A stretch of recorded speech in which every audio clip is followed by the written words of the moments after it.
Have you ever heard this TikTok audio before? She's McDonald's. Emily, where'd you get McDonald's?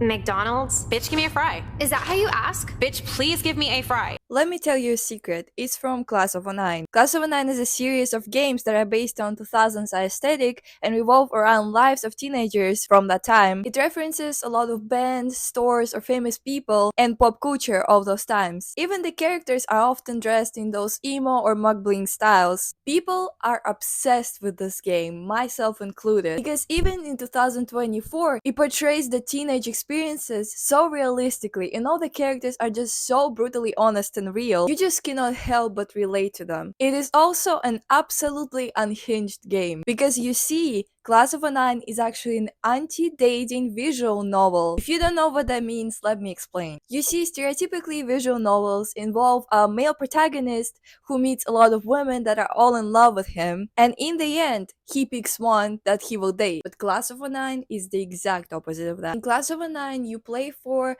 a female protagonist, a high school girl, that is surrounded by just creepy and nasty and disgusting guys that are all in love with her. And every single choice you make is to get them away from you and usually ruin their lives. People love this game so much for its roughness and dark humor, and it gained so much popularity that the creator of the game decided to release an anime with the same setting and the same characters, which is exactly where the clip that I showed you in the beginning of the video comes from. The anime is just in the process of making, but people just couldn't get enough of Class of '09.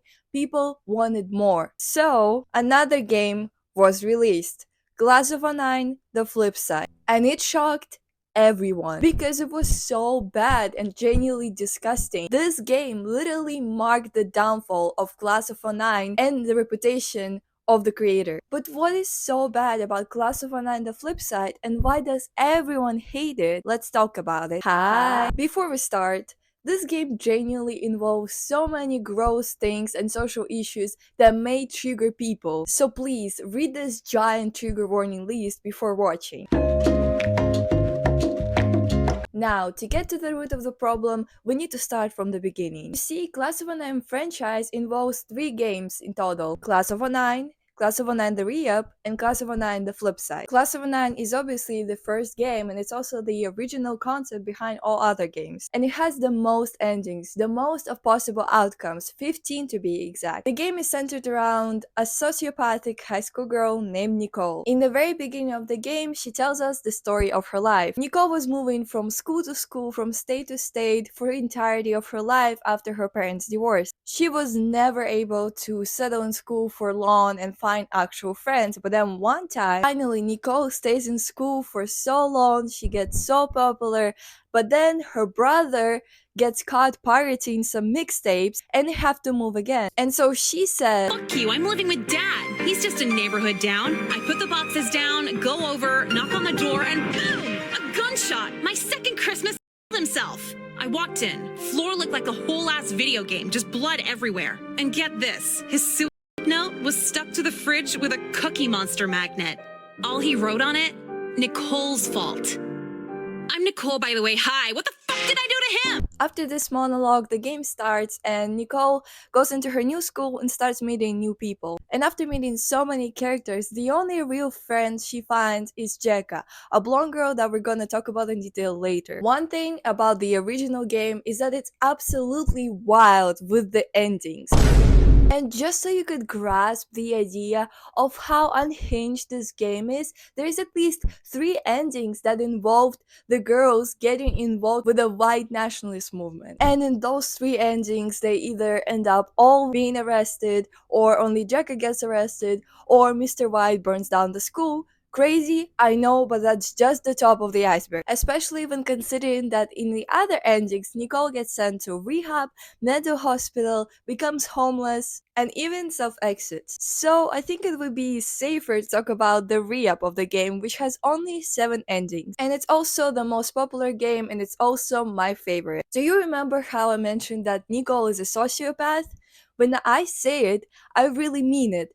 Most of the endings involve Nicole manipulating somebody or blackmailing somebody or just ruining people's lives, and sometimes even rightfully, but mostly just for her own entertainment. So let me give you an example. At some point of the game, Nicole meets a couple Megan, and Hunter, a drama teacher and a student. And Nicole decides to ruin her teacher's life by manipulating Hunter just because she can. And so Nicole oftentimes starts flirting with Hunter, Megan's boyfriend. Hunter ends up warming up to her and sends her a picture. And this exact picture Nicole uses to then ruin Megan's life and reveal to her that her boyfriend is cheating on her and make her cry in front of the entire school. We got 2 minutes into the first scene before Megan checked her phone. Honestly, I thought she wouldn't check till intermission. What an amateur. So she ran out on stage in the middle of a Romeo line, yelling out of control, and just broke down crying in front of everybody. They were taking videos, laughing. It was pretty fucking cool, actually. Then she had to go to the ER for a panic attack, and that was really fucking cool. She's gonna be mentally fucked for the rest of her life over this, and I just feel good about it. But also, I think it's important to mention that apart from manipulation, Nicole actually has some romances going on in this game, even though the entire purpose of the game is to be as anti-dating as possible. In one route, Nicole decides to fake depression to get out of the boring classes and not get in trouble, and so she gets sent to the counselor meeting with a counselor who has very strange opinions on the age of consent. Like gender, age is just another thing on your driver's license.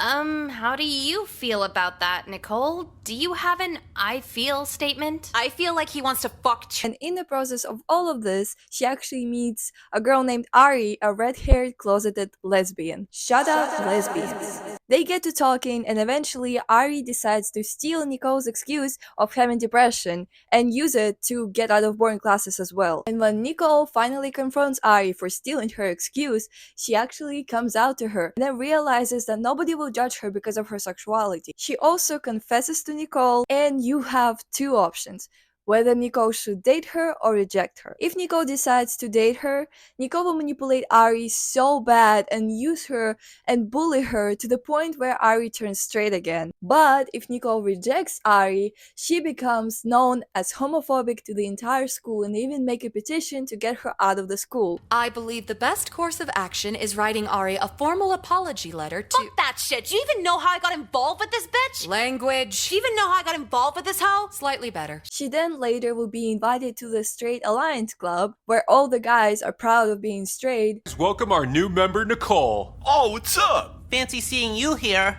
Why am I not surprised it's all men? And they get so mad about the situation that happened between Nicole and Ari, they decide to burn down Ari's house. Thankfully, Nicole is not a monster, so she eventually convinces Ari to get out of her house on time by making one promise of dating her again, which puts her into hostage relationship. So after her house burned down, it went from everyone in school hating me to everyone in school threatening to kill me. And I only had one option out.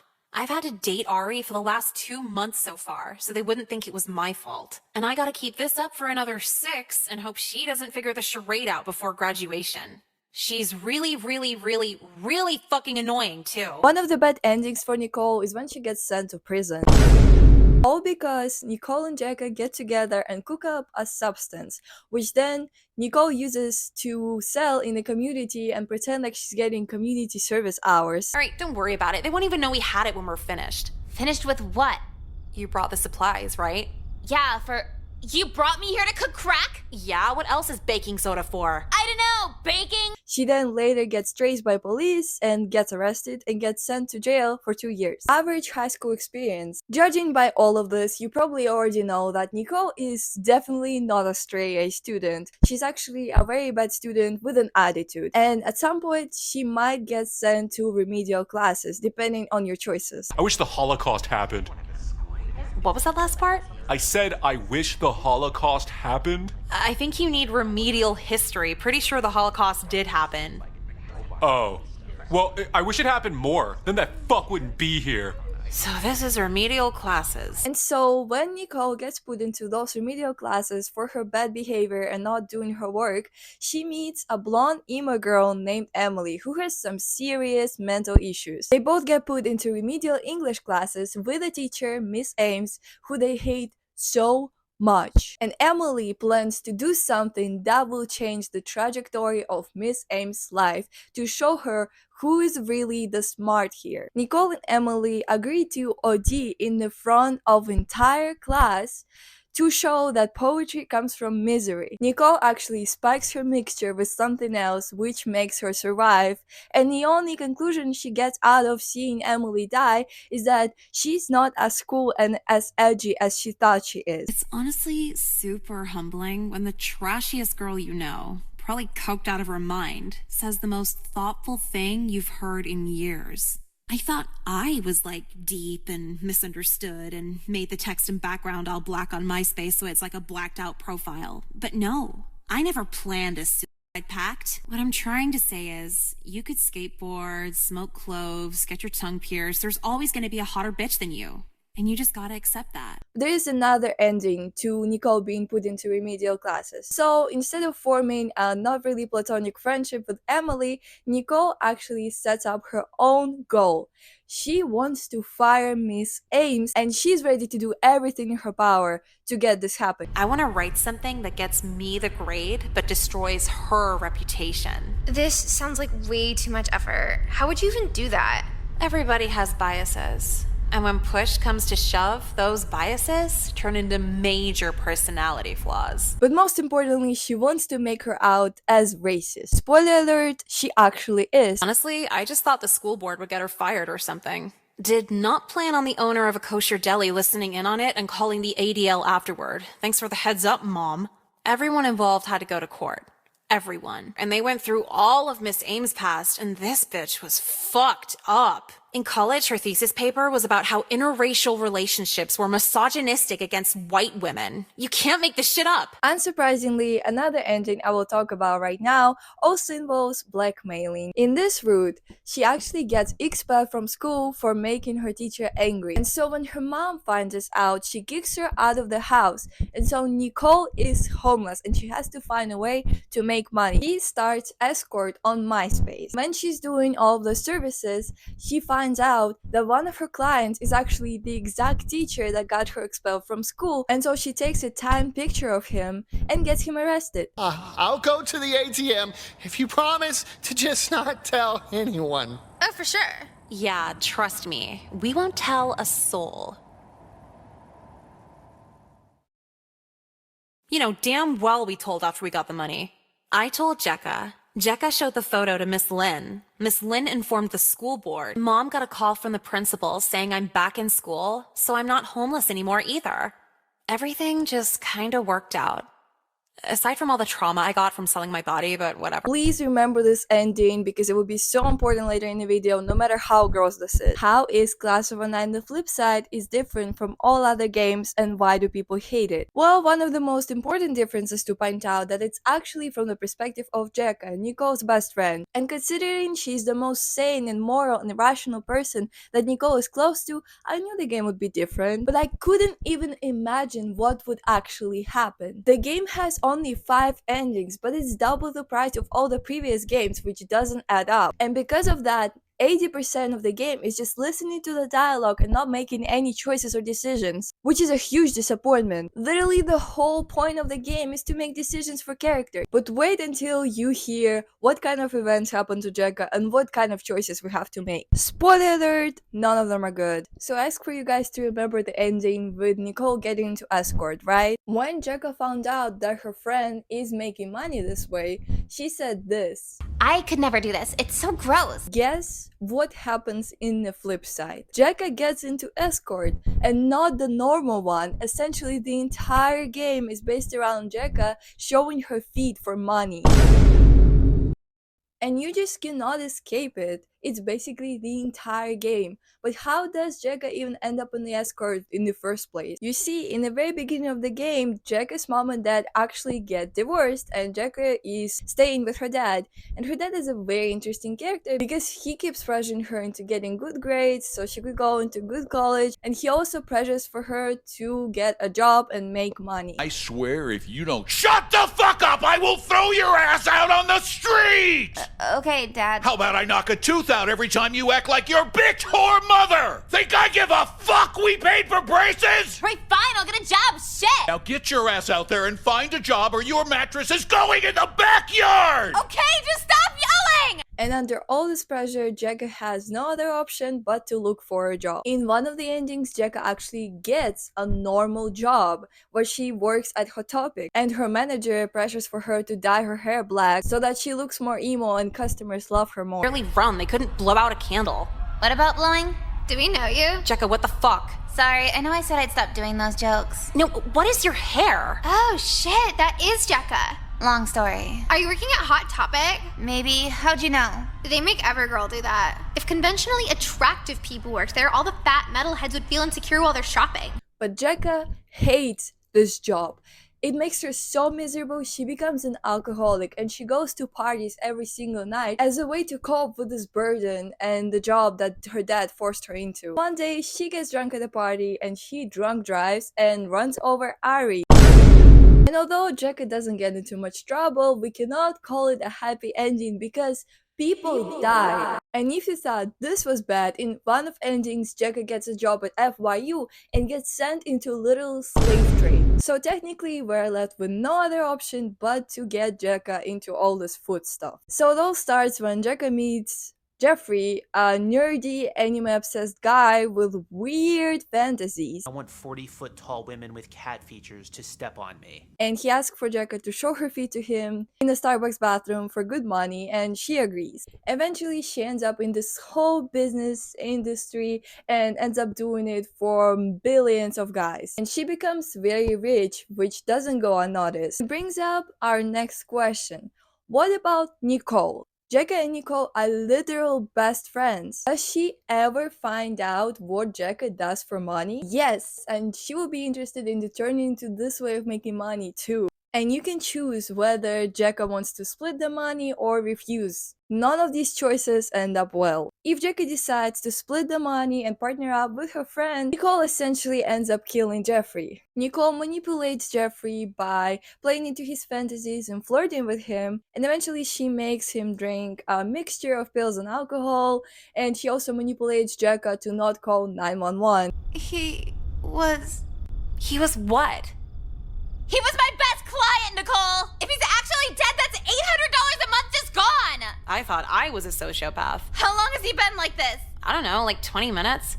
I'm calling 911. They might be able to still save him. Are you fucking crazy? Are you? If you call 911, paramedics are gonna show up. If paramedics show up, they're gonna ask how this happened. If they ask how this happened, I'm gonna have to lie. Then they'll resuscitate Jeffrey, who's gonna have a totally different story. Okay, well, let's worry about that later. He's gonna die if we just stand here. I'm gonna go to jail if he doesn't die. Close your phone. But $800 a month. Close your phone before I fucking break it.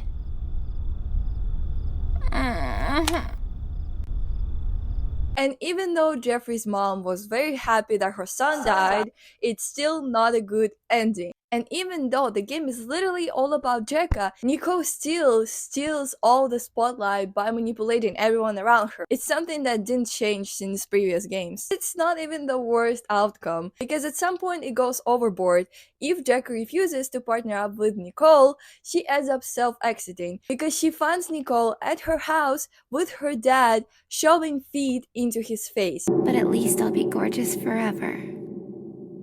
For some reason, Nicole is literally the worst villain in this game, even though her and Jecka are literally best friends. So that's literally how dark this game is compared to other versions of Class of 09. And I'm not saying other games were not crazy, but at least they were funny. By the way, throughout the entire game, Jecka's dad pressures for her to get good grades and everything. And so at some point, Jecka gets met with an option to date her teacher, who makes her roleplay into being his daughter. And mind you, when Nicole decided to date her teacher in the original game of Class of 09, she ended up dead because the teacher was a necrophile. Why did this game turn into the whole thing that they were trying to warn us about? The whole premise of the game was to manipulate, refuse, and blackmail all the creepy men, not to give in to their freaky fantasies. The only ending that I liked in this game is far from being the happiest one. You see, based on the choices you make in the game, at some point Nicole will start to have less and less time to meet up with Jecka and talk,